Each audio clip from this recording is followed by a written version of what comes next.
Welcome to रोशन की class YouTube channel. आप सभी का आज की इस वीडियो में एक बार फिर से बहुत बहुत स्वागत है। दोस्तों, आज की इस वीडियो में हम देखेंगे क्लास 6 की एनसीईआरटी सॉल्यूशन, जो कि होगा आपका ज्योग्राफी यानी कि भूगोल का। ये है आपका अध्याय 3, जिसका नाम है पृथ्वी की गतियाँ यानी कि मोशंस ऑफ द अर्थ। ठीक है, तो इस चैप्टर का अध्याय 3 का अगर आप लोगों को डिटेल में क्वेश्चन आंसर देखना है, जो कि आपके एनसीईआरटी ज्योग्राफी क्लास 6 का है, तो पूरी वीडियो ध्यान से देखिएगा। आप लोगों के लिए काफ़ी मैंने यहाँ पे डिटेल में इस चीज़ को समझाया है। और वीडियो देखने के बाद आप लोगों को वीडियो पसंद आती है तो प्लीज़ इस वीडियो को लाइक कर दीजिएगा। और रेगुलर बेसिस पे ऐसे ही आप अगर किसी भी क्लास का एनसीईआरटी के किसी भी सब्जेक्ट का आपको सॉल्यूशन चाहिए तो आप रोशन की क्लास यूट्यूब चैनल पे जाइएगा, कमेंट करिएगा।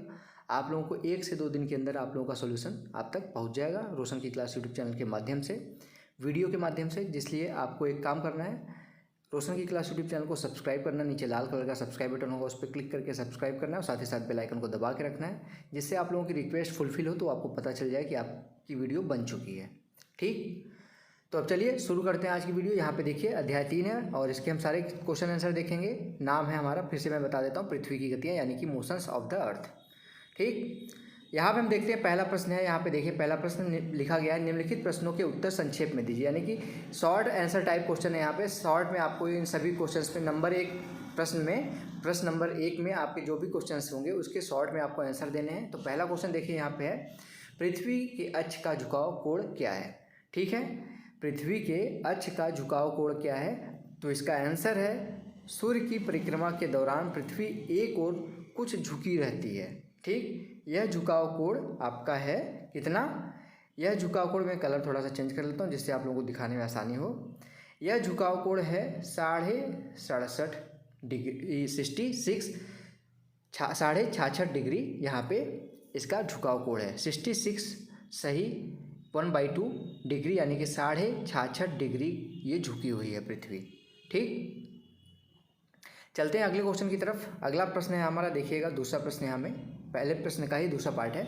घूर्णन एवं परिक्रमण को परिभाषित करना है आपको कि घूर्णन गति क्या होती है, परिक्रमण गति क्या होती है, इसके बारे में बताना है। काफ़ी लोग कंफ्यूज रहते हैं, छोटे बच्चे तो कंफ्यूज रहते हैं, बड़े होने के बाद भी काफ़ी बच्चे कंफ्यूज रहते हैं कि घूर्णन गति और परिक्रमण गति में कंफ्यूज हो जाते हैं। तो यहाँ पे मैं बता दूँ, देखिए ध्यान से सुनिएगा। पृथ्वी की गति 2 प्रकार की होती है। पहले तो यहाँ पे आप लोगों को पता होना चाहिए कि पृथ्वी की 2 प्रकार की गति होती है। पहला घूर्णन गति होती है और दूसरा परिक्रमण गति होती है। ठीक, पृथ्वी का अपने अक्ष पर घूमना घूर्णन कहलाता है। जैसे कि आप खड़े हो जाइए और अपने पैरों के सहारे, एड़ी के सहारे चारों तरफ घूमिए, उसको कहते हैं घूर्णन गति। इसी तरीके से पृथ्वी अपने अक्ष पे जहाँ पे वो टिकी हुई है, उस अक्ष के सहारे चारों तरफ जब घूमती है उसको क्या कहते हैं, उसको हम कहते हैं घूर्णन गति। ठीक, उसको हम कहते हैं घूर्णन गति।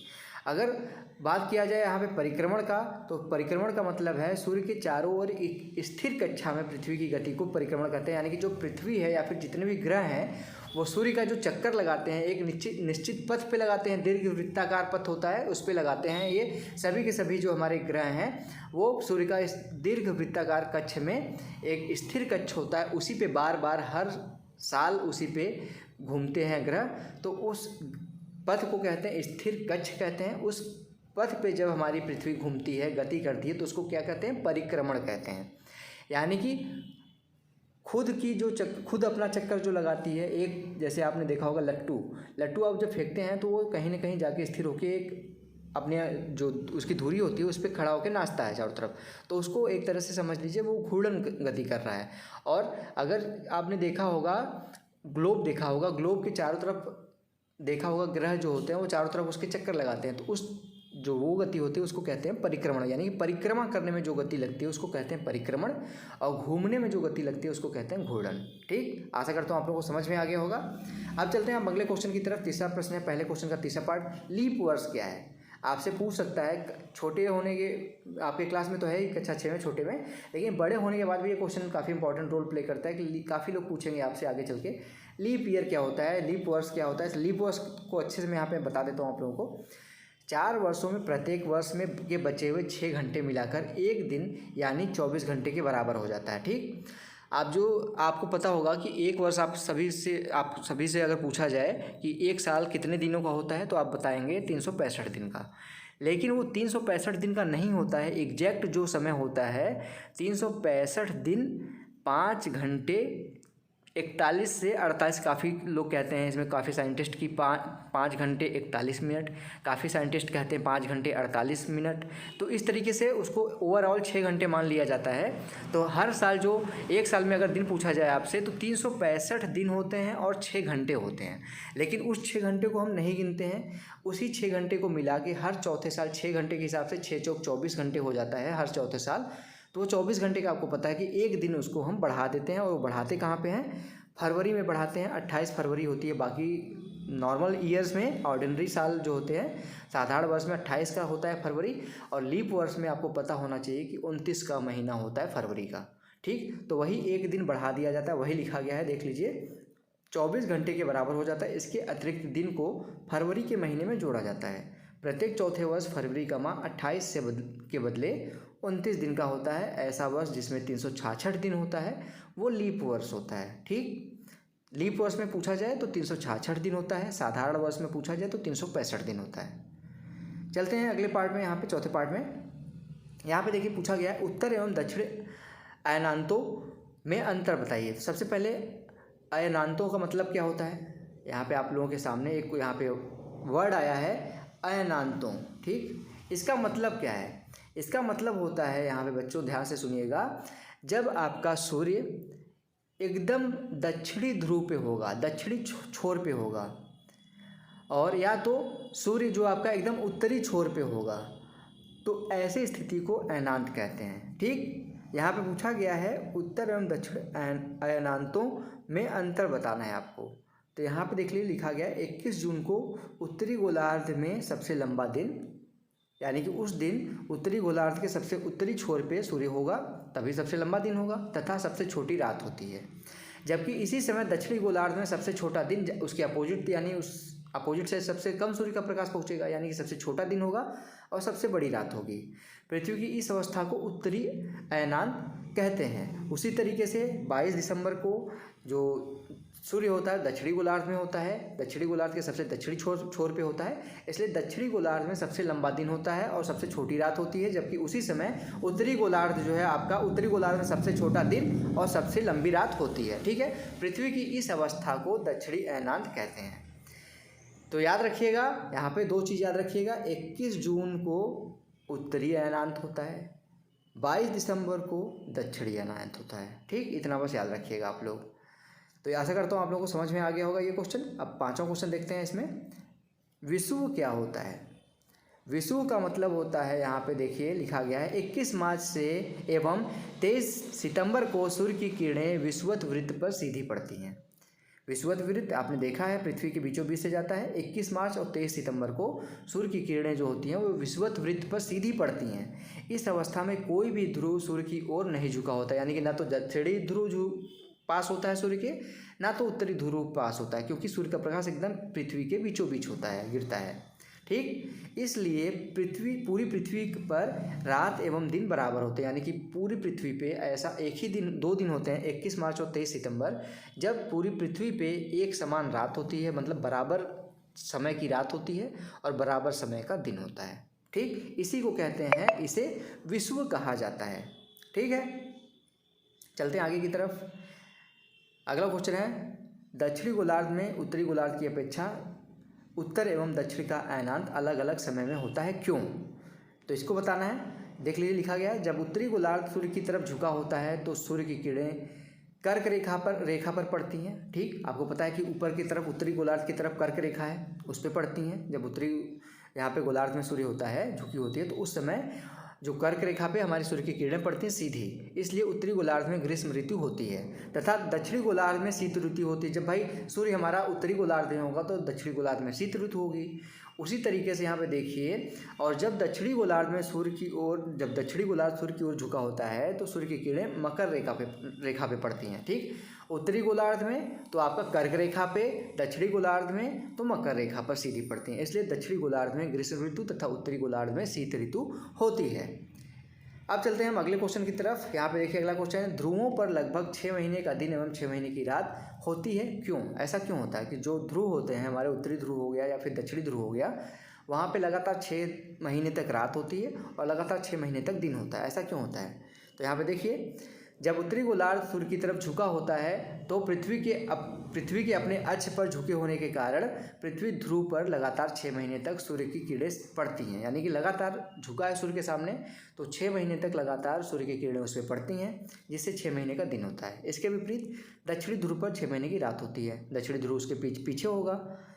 उसी तरीके से जब दक्षिणी गोलार्ध में सूर्य होगा तो दक्षिणी गोलार्ध सूर्य की तरफ झुका होने के कारण उस समय 6 महीने लगातार दक्षिणी गोलार्ध पे दिन होगा, और उस टाइम पे उत्तरी गोलार्ध सूर्य के पीछे होगा, अपोजिट मतलब प्रकाश उसका नहीं पड़ेगा, इसलिए वहाँ पे 6 महीने की रात होती है। जिससे वहाँ पे 6 महीने की रात होती है। इस चीज़ को आप समझ गए होंगे। ठीक, अब आता है हमारा दूसरा क्वेश्चन। सही उत्तर के सामने यहाँ पे सही का निशान लगाना है आपको। तो यहाँ पे देखिए पहला क्वेश्चन है, पृथ्वी के सूर्य के चारों ओर की गति को क्या कहते हैं। अभी मैंने आपको बताया गतियों के बारे में, जब बता रहा था मैं कि परिक्रमण और यहाँ पे घूर्णन गति। तो यहाँ पे आपको बताया मैंने कि जब सूर्य के चारों तरफ ग्रह चक्कर लगाते हैं तो उसको हम कहते हैं परिक्रमण गति। परिक्रमा करने के लिए जो गति चाहिए वो उसको हम कहते हैं परिक्रमण। तो पृथ्वी जब सूर्य के चारों तरफ गति करती है, चक्कर लगाती है, तो उसको हम क्या कहते हैं, परिक्रमण गति कहते हैं। यहाँ पे देख लीजिए ग्रीन से मैंने कर भी दिया है यहाँ पे, ये आपका सही आंसर हो जाएगा। दूसरा वाला हमारा ख इसका सही आंसर होगा। ठीक, चलते हैं अगले क्वेश्चन की तरफ। अगला क्वेश्चन है, सूर्य की सीधी किरणें विषुवत वृत्त पर किस दिन पड़ती हैं। अभी मैंने आपको बताया यहाँ पे कि सूर्य की जो किरणें होती हैं सीधे विषुवत वृत्त पे कब पड़ती हैं, तो 2 दिन मैंने बताया था। इसमें से ऑप्शंस में आपके पास 2 दिन आपको मैंने बताया था। एक तो आपका था 21 मार्च, जो कि यहाँ पे आपको दिख रहा है। 21 मार्च आपका सही आंसर हो जाएगा। ठीक है, बाकी के जो 2 दिन थे वो आपके उस दिन एक पे कर्क रेखा में पड़ता है, एक पे मकर रेखा पे पड़ता है। तीसरा क्वेश्चन है, गर्मी में क्रिसमस का पर्व कहाँ मनाया जाता है। आपको पता है कि क्रिसमस का पर्व हर साल 25 दिसंबर को मनाया जाता है, और 25 दिसंबर को ज़्यादातर पृथ्वी की ज़्यादातर जगहों पे ठंडी का मौसम होता है। लेकिन क्रिसमस एक ऐसा देश है जहाँ पे गर्मियों में भी मनाया जाता है, तो वो देश है आपका ऑस्ट्रेलिया। ऑस्ट्रेलिया में गर्मियों में हमारा क्रिसमस मनाया जाता है। इस क्वेश्चन का आंसर हो जाएगा ग। ठीक है, अगले क्वेश्चन की तरफ बढ़ते हैं हम। चौथा क्वेश्चन है, ऋतुओं में परिवर्तन पृथ्वी के किस गति के कारण होता है। जो पृथ्वी की गति होती है, एक घूर्णन गति होती है, एक परिक्रमण गति होती है। एक घूर्णन होती है, एक परिक्रमण होती है। ठीक है, तो यहाँ पे आपसे पूछ रहा है कि पृथ्वी में जो ऋतु होती हैं, जैसे ठंडी आ गया, बरसात आ गया, गर्मी आ गया, ये किसकी वजह से होती हैं। तो ये होती हैं परिक्रमण गति की वजह से। और ये परिक्रमण गति की वजह से क्यों होती है यहाँ पे मैं बता दूँ। इसका क्वेश्चन का आंसर देख लीजिए, पहले ख है। अब यहाँ पे क्यों यहाँ पे होता है ऐसा, यहाँ पे इसको भी ध्यान लीजिए कि आप देखे होंगे कि यहाँ पे मान लीजिए यहाँ पे सूर्य है बीच में, और पृथ्वी ऐसे चक्कर लगा रही है। ठीक, पृथ्वी ऐसे चक्कर लगा रही, कभी यहाँ पे है, कभी यहाँ पे है, कभी यहाँ पे है, कभी यहाँ पे है। तो यहाँ पे आप देखेंगे दीर्घ वृत्ताकार पथ पे लगाती है पृथ्वी चक्कर। ठीक है, कलर थोड़ा चेंज कर लेता हूँ, आपको देखने में थोड़ा सा अच्छा लगेगा। पृथ्वी यहाँ, सूर्य यहाँ पे बीच में है और पृथ्वी किनारे किनारे चक्कर लगा रहे, दीर्घ वृत्ताकार पथ है। तो यहाँ पे आप देखेंगे कभी पृथ्वी जब यहाँ पे होगी पृथ्वी और यहाँ पे होगी पृथ्वी, तो यहाँ पे सूर्य के पास में है हमारी पृथ्वी है। ठीक, और यहाँ पे जब पृथ्वी है हमारी और यहाँ पे जो हमारी पृथ्वी, तो सूर्य से दूर है। जब सूर्य से दूर होगी तो वहाँ पे पृथ्वी पे ठंडी पड़ेगी, शीत ऋतु होगी। और जब पृथ्वी सूर्य के नज़दीक होगी यहाँ पे और यहाँ पे, तो वहाँ पे हमारी पृथ्वी सूर्य के नज़दीक है, यानी कि ग्रीष्म ऋतु पड़ेगा। तो आशा करता हूँ आप लोग समझ गए होंगे, परिक्रमण गति के कारण पड़ता है। अब तीसरा क्वेश्चन, खाली स्थान भरना है आपको। खाली स्थान देखिए यहाँ पे मैंने भर दिया है। पहला क्वेश्चन है, एक लीप वर्ष में दिनों की संख्या। आपको मैंने बताया 366 होता है, आपका आंसर हो जाएगा 366। इसमें फिल करना है, रेड कलर से जो लिखा है वो फिल किया गया है इसमें। दूसरा क्वेश्चन है, पृथ्वी की प्रतिदिन की गति को क्या कहते हैं। एक दिन जो आपका होता है दिन रात, वो किस गति के कारण होता है, तो घूर्णन गति के कारण होता है। घूमती है पृथ्वी अपने अक्ष पे। जब सूर्य के सामने हमारी पृथ्वी की आधा हिस्सा होता है तो उस समय दिन होता है उस जगह पे, और पीछे के हिस्से में रात होती है, तो इस गति को घूर्णन गति कहते हैं। तीसरा क्वेश्चन, पृथ्वी सूर्य के चारों ओर एक स्थिर कक्षा में घूमती है, मैंने आपको बता दिया है। अगला क्वेश्चन है, 21 जून को सूर्य की किरणें सीधे, आपको मैंने बताया कि 21 जून को सूर्य की किरणें सीधे कर्क रेखा पर पड़ती हैं सीधे, और 22 दिसंबर को मकर रेखा पर पड़ती हैं। पांचवा क्वेश्चन है, शीत, यहाँ पे शीत ऋतु में दिन छोटे होते हैं। यहाँ से पूछा गया था ऋतु में दिन छोटे होते हैं, तो यहाँ पे भरा जाएगा शीत ऋतु में दिन छोटे होते हैं। ये हो गया आपका पूरा अभ्यास का क्वेश्चन। अब यहाँ पे आइए कुछ सीखा जाए। आपके क्वेश्चन यहाँ पे चैप्टर में यहाँ पे लास्ट में होता है, आओ कुछ सीखें। तो इसमें पहला है, पृथ्वी के अपने अक्ष पर झुकाव को दर्शाने के लिए एक चित्र बनाइए। ये चित्र बनाना है, इस तरीके से आप देखिएगा, पृथ्वी का इस तरह से मॉडल बना लीजिएगा पूरा पृथ्वी का। यहाँ पे ये है आपका ध्रुव, यहाँ से देखेंगे तो ये झुका हुआ है। ठीक है, तो यही आपसे पूछा गया था शुरुआत में कि इस जो समतल ऐसे देखिए 66.5 डिग्री यहाँ पे झुकी हुई है पृथ्वी। ठीक है, तो ये पूरा चित्र देख के बना लीजिएगा आप लोग ध्यान से। एक एक चीज़ यहाँ पे लिखा गया है। कर्क रेखा सबसे ऊपर है, फिर बीच में विषुवत रेखा है, नीचे मकर रेखा है, दक्षिणी ध्रुव में मकर रेखा पड़ती है, उत्तरी ध्रुव में कर्क रेखा पड़ती है। अब इसके बाद चलते हैं दूसरा क्वेश्चन यहाँ पे। प्रत्येक महीने की 21 तारीख को होने वाले सूर्योदय एवं सूर्यास्त के समयों को स्थानीय समाचार पत्र की सहायता से लिखिए। यानी कि स्थानीय समाचार पत्र में आपका जो टाइम दिखाता है उसके अनुसार यहाँ पे लिखना है। तो यहाँ पे देखिए 2 क्वेश्चन पूछा गया है। किस महीने के दिन सबसे छोटे होते हैं? तो यहाँ पे आपको आंसर देख लिए लिखा गया है यहाँ पे किस महीने के दिन सबसे छोटे होते हैं। तो दिसंबर का दिन, महीने का दिन सबसे छोटा होता है। अगला क्वेश्चन है यहाँ पे दूसरा, किस महीने में दिन एवं रात बराबर होते हैं? तो आपको पता है, स्टार्टिंग मैंने बताया, मार्च और सितंबर में हमारे दिन बराबर होते हैं। तो ये था पूरे चैप्टर का। यहाँ मैंने आप लोगों को आशा करता हूँ डिटेल में क्वेश्चन आंसर दिखा दिया है। अगर आप लोगों को आज की वीडियो पसंद आई तो प्लीज़ दोस्तों इस वीडियो को लाइक करिएगा। और रेगुलर बेसिस पे अगर आप लोगों को NCERT के क्लास 1 से लेकर क्लास 12 तक किसी भी सब्जेक्ट का आप लोगों को सोल्यूशन चाहिए तो आप रोशन की क्लास यूट्यूब चैनल को सब्सक्राइब कर लीजिए। और अगर आप लोगों को स्पेशल किसी क्लास को पढ़ना है तो आप नीचे कमेंट बॉक्स है उसमें कमेंट कर सकते हैं। मैं आप लोगों के लिए वो वीडियो अब बना दूंगा पढ़ा के अच्छे से समझा के। तो मिलते हैं नेक्स्ट वीडियो में, तब तक के लिए आप लोगों का बहुत बहुत धन्यवाद। जय हिंद, वंदे मातरम।